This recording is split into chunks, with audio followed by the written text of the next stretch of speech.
غم و ندامت، مگر اولیاء اللہ ان دونوں سے آزاد۔ صوفیہ کرام فرماتے ہیں کہ یہاں اولیاء اللہ فرمایا گیا، نہ کہ انبیاء اللہ، کیونکہ اس دن سوائے اولیاء اللہ سبھی کو خوف ہوگا، عام مسلمانوں کو بھی اور انبیاء کرام کو بھی، سب کو اپنی اپنی جان کا، اور انبیاء کرام کو جہان کا، ان کی امت سے جو جہنم میں پہنچے ان کا غم، اور باقی امتیوں پر خوف۔ اس لیے اس دن وہ حضرات صراط پر رب سلم سلم فرمائیں گے، مگر اولیاء اللہ کو نہ اپنا خوف و غم نہ دوسروں کا، کہ یہ حضرات شفاعت کے ذمہ دار نہیں۔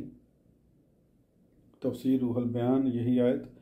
حدیث پاک میں ارشاد ہوا کہ قیامت کے دن میری امت کے اولیاء پر انبیاء کرام رشک کریں گے۔ اس کا بھی یہی مطلب ہے جیسے بادشاہ اپنی ذمہ دارانہ زندگی میں کسی آزاد غریب کی زندگی پر رشک کرے کہ اس کی کیسی آزادانہ زندگانی ہے، ایسے ہی انبیاء کا رشک ہوگا۔ نیز ان حضرات کو اپنے حساب کا بھی خوف نہیں، کیونکہ قیامت میں ہم لوگ تو حساب دینے جائیں گے، اور یہ رب سے اپنا حساب لینے جب امین مالک کی امانت سے زیادہ مالک کے کام میں خرچ کر چکا ہو تو وہ اس سے حساب لیتا ہے، اور اگر برابر یا کم خرچ کیا ہو تو وہ مالک کو حساب دیتا ہے۔ جن پر 40واں حصہ زکوٰۃ، 5 نمازیں وغیرہ فرض تھیں اور انہوں نے اسی قدر یا اس سے کم ادا کی، وہ تو رب تعالیٰ کو حساب دیں گے، مگر جن صدیق و فاروق اور ان کے متبعین نے اپنا سب کچھ راہ مولا ہی میں لٹا دیا اور زندگی کا ہر شعبہ اس کی اطاعت میں وقف کر دیا، وہ اپنا حساب لیں گے۔ ان کے لیے حساب کا دن بڑی خوشی کا دن ہوگا۔ اسی لیے ارشاد ہوا، لا خوف علیہم ولا ہم یحزنون۔ وہ حضرات دامن مصطفیٰ علیہ السلام میں ایسے آرام سے سوئیں گے کہ فتنہ ہائے قیامت کی بالکل خبر نہ ہوگی۔ ڈھونڈا ہی کریں گے صدر قیامت کے سپاہی، وہ کس کو ملے جو تیرے دامن میں چھپا ہو۔ مگر حضور علیہ السلام کو تمام عالم کے حساب کی فکر۔ ایک دفعہ حضرت صدیق الکبریٰ رضی اللہ تعالیٰ عنہ نے پوچھا کہ حضور، قیامت میں آپ صلی اللہ علیہ وسلم کو کہاں تلاش کیا جائے؟ فرمایا، میزان پر یا صراط پر یا کوثر پر۔ کبھی سجدے میں رو رو کر شفاعت فرما رہے ہیں، کبھی صراط پر گرتوں کو سنبھال رہے ہیں، کبھی گناہ گاروں کے ہلکے پلے بھاری فرما رہے ہیں، کوئی دامن پکڑ کر مچل گیا ہے، کوئی بے کس پکار رہا ہے کہ حضور ادھر آئیے ورنہ میں چلا، کوئی ان کا منہ تک رہا ہے، کسی کو فرشتے جہنم میں لے چلے ہیں، وہ ان کا راستہ پھر پھر کے دیکھ رہا ہے۔ غرض یہ کہ ایک جان ہے اور فکر جہان۔ اللہم صلی علی سیدنا محمد وعلی آلہ واصحابہ وبارک وسلم۔ مولانا حسن رضا خان صاحب نے قیامت کا نقشہ یوں کھینچا، کوئی قریب ترازو، کوئی لب کوثر، کوئی صراط پہ ان کو پکارتا ہوگا، کسی کے پلہ پہ ہوئیں گی وقت وزن عمل، کوئی امید سے منہ ان کا تک رہا ہوگا، کسی طرف سے صدا آئے گی حضور آؤ، نہیں تو دم میں غریبوں کا فیصلہ ہوگا، کسی کو لے کے چلیں گے فرشتے سوئے جہیم، تو کوئی راستہ پھر پھر کے دیکھتا ہوگا۔ عزیز بچے کو ماں جس طرح تلاش کرے، خدا گواہ ہے یہی حال آپ کا ہوگا۔ یہ تو قیامت کا حال ہے۔ دنیا میں کرم کا یہ حال کہ سب گناہ گار رات بھر سوتے ہیں اور وہ گناہ گاروں کے لیے رات بھر روتے ہیں، ایک ایک رکعت میں یہ پڑھتے پڑھتے سویرا کر دیتے ہیں، اے مولا اگر میرے گناہ گارانہ امت کو عذاب دے تو یہ تیرے بندے ہیں، اگر انہیں بخش دے تو عزیز و حکیم ہے۔ قیامت میں ہمارے ماں باپ قرابت دار اپنی اپنی فکر میں، مگر ہمارے والی امت کے رکھوالی جن پر سارے جہان کے ماں باپ فدا، وہ امت کی فکر میں اولیاء اللہ گناہ گاروں کو اس کی بارگاہ تک پہنچا کر بے فکر ہو گئے۔ اسی لیے ارشاد ہوا، الا ان اولیاء اللہ لا خوف علیہم ولا ہم یحزنون الذین آمنوا وکانوا یتقون۔ اس جملے میں ولی کی 2 پہچانیں بیان ہوئیں، یعنی وہ سچے مومن بھی ہوتے ہیں اور پرہیزگار بھی۔ ایمان اور تقوی کے 3 درجے ہیں، اسی لیے ولایت کے 3 درجے، ولایت عوام، ولایت خواص، ولایت اخص الخاص ایمان کی حقیقت ہے۔ حضور علیہ السلام کو کما حقہ یقین سے ماننا، اس میں ساری باتیں آ گئیں۔ جس نے حضور علیہ السلام کو صحیح طور پر سے مان لیا، اس نے رب کو، قرآن کو، قیامت و جنت و دوزخ سب کو ہی مان لیا۔ یقین کے 3 درجے ہیں، علم الیقین، عین الیقین، حق الیقین۔ سن کر یقین علم الیقین ہے، دیکھ کر عین الیقین، اور اس میں فنا ہو کر حق الیقین۔ کسی نے سن کر یقین کیا کہ آگ گرم ہے، کبھی اسے دیکھا نہیں، اس کا یقین علم الیقین۔ دوسرا آگ کے پاس بیٹھا ہوا اس کی گرمی محسوس کرتے ہوئے اس کا یقین کر رہا ہے، اس کا یقین عین الیقین ہوا۔ پہلا یقین تو ہر مسلمان کو ہے کہ اس پر ایمان کا دار و مدار ہے، اور یہ ایمان کا پہلا درجہ ہے۔ دوسرا یقین خاص حضرات کو یہی یقین حاصل کرنے کے لیے حضرت خلیل نے بارگاہ رب جلیل میں عرض کیا تھا، رب ارنی کیف تحیی الموتی۔ تیسری قسم کا یقین فنا فی اللہ یا فنا فی الرسول کو حاصل ہوتا ہے۔ جب ولی اس درجے کو پہنچ جاتا ہے تو اس کا یہ حال ہوتا ہے کہ وہ کھلاتا ہے تو کھاتے ہیں، وہ پلاتا ہے تو پیتے ہیں، وہ بلواتا ہے تو بولتے ہیں، ورنہ خاموش رہتے ہیں۔ مشکوہ باب الذکر میں ایک حدیث قدسی ارشاد ہوئی کہ رب فرماتا ہے کہ میں اپنے ولی کے ہاتھ ہو جاتا ہوں جس سے وہ چھوتا ہے، میں اس کی زبان آنکھ ہو جاتا ہوں جس سے وہ بولتا اور دیکھتا ہے۔ اسی حال پر پہنچ کر بعض حضرات انا الحق کہہ گئے اور بعض سبحان ما اعظم شانی فرما گئے۔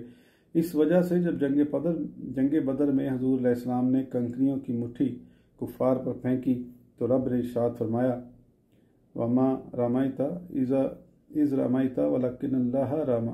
تقوی کے معنی ہیں ڈرنا یا بچنا، اس کے بھی 3 درجے ہیں، تقوی عوام، تقوی خواص اور تقوی اخص الخواص۔ ناجائز چیزوں سے بچنا عوام کا تقوی ہے، اور شبہات سے بچنا خواص کا تقوی، مگر ما سوا اللہ سے علیحدہ ہو جانا اخص بالخواص کا تقوی۔ جو چیز رب سے غافل کرے اس سے دور بھاگنا، اس کو رفع کرنا مردوں کا کام ہے۔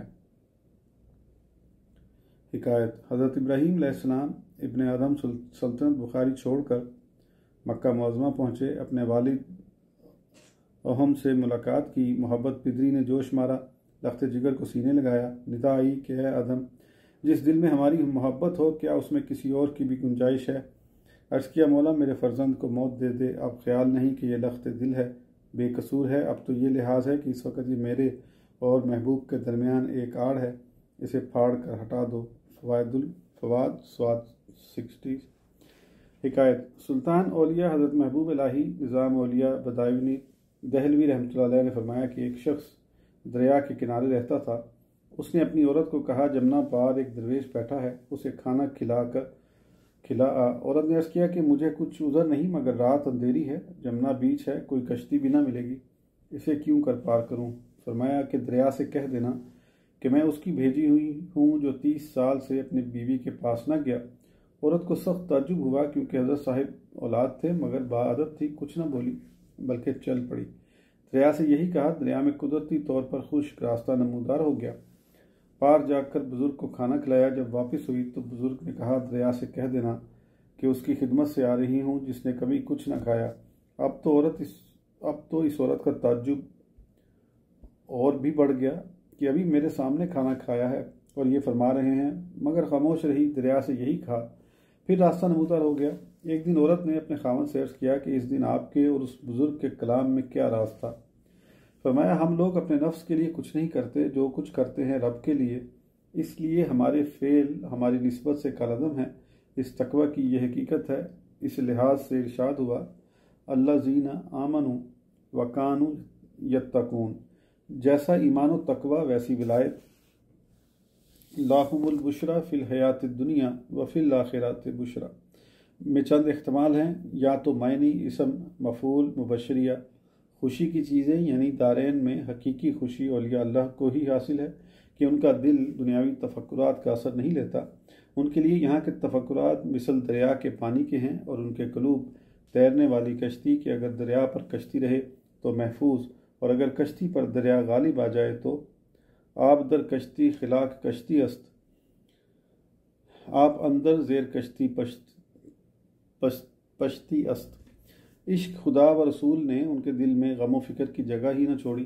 جس گھر میں مالک نہ ہو وہاں بلائیں رہتی ہیں، مگر جو گھر مالک سے آباد اور روشن ہو اس میں دوسرا کیوں رہے؟ ان کی نظروں کے سامنے وہ جھلک ہے جس سے ان کی نگاہ دوسری طرف اٹھتی ہی نہیں۔ حکایت: تفسیر روح البیان میں فرمایا کہ ایک شخص نے حضور سید عالم صلی اللہ علیہ وسلم کی خواب میں زیارت کی۔ عرض کیا کہ یا رسول اللہ صلی اللہ علیہ وآلہ وسلم، میں نے آپ صلی اللہ علیہ وآلہ وسلم کی ایک حدیث سنی ہے کہ مومن کی ایسی بے تکلف جان نکالی جاتی ہے جیسے خمیر آٹے سے بال۔ کیا یہ حدیث صحیح ہے؟ فرمایا ہاں۔ عرض کیا کہ قرآن کریم نے تو جان کنی کی سخت شدت اور دشواری بیان فرمائی ہے، تو اس حدیث و آیت میں مطابقت کیوں کر ہو؟ فرمایا کہ سورہ یوسف پڑھو، وہاں اس کا جواب مل جائے گا۔ اس نے بیدار ہو کر بار بار سورہ یوسف پڑھی مگر جواب سمجھ میں نہ آیا۔ مجبور ہو کر عالم وقت کی خدمت میں حاضر ہوا اور سارا ماجرا بیان کیا۔ انہوں نے فرمایا کہ سورہ یوسف کی اس آیت میں تیرے سوال کا جواب ہے، یعنی مصر کی عورتوں کی زلیخا نے دعوت کی، کھانے کے بعد ان کے ہاتھوں میں لیموں اور چھری دے دی اور پھر رخ یوسف سے نقاب اٹھا کر حسن خداداد کی جھلک دکھا کر کہا اب لیموں کاٹو۔ انہوں نے بے خودی میں بجائے لیموں کے اپنے ہاتھ کاٹ ڈالے اور بولی کہ سبحان اللہ، یہ حسین انسان نہیں بلکہ فرشتہ ہے۔ دیکھو ان عورتوں کے ہاتھوں پر چاقو چلا، ہاتھ کٹا، خون بہا، درد بھی ہوا، مگر جمال یوسفی میں ایسی محو ہو گئی کہ نہ تو ہائے وائے کی، نہ درد کی شکایت، نہ تکلیف کا احساس، بلکہ ہاتھ یہ تھا کہ ہاتھ کٹ رہا ہے اور حسن یوسف کی مدح خوانی کر رہی ہیں۔ ایسے ہی مرد صالح کو بوقت نزا جمال مصطفی کی زیارت ہوتی ہے، تب نقشہ یہ ہوتا ہے کہ جان نکل رہی ہے اور سامنے جمال مصطفیٰ صلی اللہ علیہ وآلہ وسلم ہے۔ مرنے والا دیکھ کر کہہ رہا ہے کہ تمہارے جمال پر قربان، تمہارے کمال کے صدقے، تمہارے خد و خال پر فدا، تمہارے بنانے والے رب ذوالجلال پر قربان، تیرے رخسار پر قربان، تیری رفتار پر فدا۔ غرض یہ کہ مرنے والا ان پر قربان ہوتا رہا اور جان نکل گئی، اسے محسوس بھی نہ ہوا۔ تو قرآن کریم نے اس واقعی تکلیف کا ذکر فرمایا اور حدیث پاک نے احساس کی نفی کی۔ دونوں میں مخالفت نہیں، یہ تو زندگی اور موت کا حال تھا۔ رہی قبر تو وہ دیدار مصطفیٰ کی جگہ ہے، وہ بھی ان کو پیاری۔ رہی قیامت، وہ حضرات اس دن سایہ دامان مصطفیٰ علیہ السلام میں امن و امان سے ہی ہوں گے۔ اگلی خبریں ان کے لیے دنیاوی بشارت تھیں، اور یہ آخروی بشارت یا دنیاوی بشارت سے اچھی خوابیں یا کشف و الہام مراد ہے۔ حدیث پاک میں ارشاد ہوا، اچھی خوابیں نبوت کا 40واں حصہ ہے کہ زمانہ نبوت 23 سال اور اس سے پہلے سچی خوابیں حضور علیہ السلام کو 6 ماہ آئیں، اور بشارت آخرت فرشتوں کا بشارت دینا، ان کا سلام پیش کرنا ہے۔ یا دنیاوی بشارت سے دنیا میں نیک نامی مراد ہے، اور آخری بشارت سے وہاں کی خوشخبریاں۔ دیکھ لو اولیاء اللہ بعد وفات بھی دلوں پر حکومت کرتے ہیں۔ حضرت قتادہ فرماتے ہیں کہ دنیاوی بشارت تو ملائکہ کا بوقت موت خوشخبری سنانا ہے، اور آخری بشارت وہ ہے جو بعد موت ان کو سنائی جاتی ہے۔ مسئلہ، اس آیت سے معلوم ہوا کہ جسے مسلمان جانے وہ اللہ کے نزدیک بھی ولی ہے، کیونکہ یہاں دنیاوی بشارت کو علامت یا ولایت فرمایا گیا ہے، اور مسلمانوں کا کسی کو ولی کہنا یہ دنیاوی بشارت ہی تو ہے۔ لطیفہ، ایک بار مکہ مکرمہ میں ہم سے حرم شریف کے امام نے کہا کہ جسے تم ولی کہتے ہو اس کے خاتمہ بالخیر کا بھی یقین نہیں، پھر تم قبر کی تعظیم و توقیر کیوں کرتے ہو؟ کیا خبر کہ صاحب قبر مرتے وقت ایمان پر بھی قائم نہ رہے ہوں؟ ان کے ولی ہونے کا کیا ثبوت ہے؟ ہم نے کہا کہ مسلمانوں کا ان کو ولی جاننا ان کے ولی ہونے کی علامت ہے۔ حضور سید عالم صلی اللہ علیہ وسلم نے فرمایا، تم لوگ زمین میں رب تعالیٰ کے گواہ ہو۔ ملا علی قاری نے اس حدیث کی شرح میں فرمایا کہ خلق کی زبان خالق کا قلم ہے۔ وہ بولا کہ یہ صرف صحابہ کرام کے لیے تھا، جس کی وہ گواہی دیں وہ واقعی جنتی ہو، کیونکہ حدیث میں انتم خطاب ان سے ہے۔ ہم نے کہا کہ اگر یہ مطلب ہے تو ہم پر نہ نماز فرض ہے، نہ روزہ، نہ حج، نہ زکوٰۃ، کیونکہ ان تمام احکام میں خطاب ہی کے صیغے ہیں، اور نزول قرآن کے وقت صرف صحابہ کرام تھے، ہم نہ تھے، وہ بیچارے خاموش ہو گئے۔ غرض یہ کہ دنیا میں مسلمانوں کا کسی کو ولی کہنا یہ دنیاوی بشارت ہے، اور آخرت میں نامہ اعمال داخن ہاتھ میں ہونا، چہرہ روشن ہونا وغیرہ آخر بھی بشارت ہے۔ اس آڈیو کے لیے اتنا ہی، پھر انشاءاللہ اگلی آڈیو میں آگے کنٹینیو کریں گے۔ اس وقت تک کے لیے اجازت دیجیے، سبسکرائب کرنا نہ بھولیں۔ اللہ حافظ۔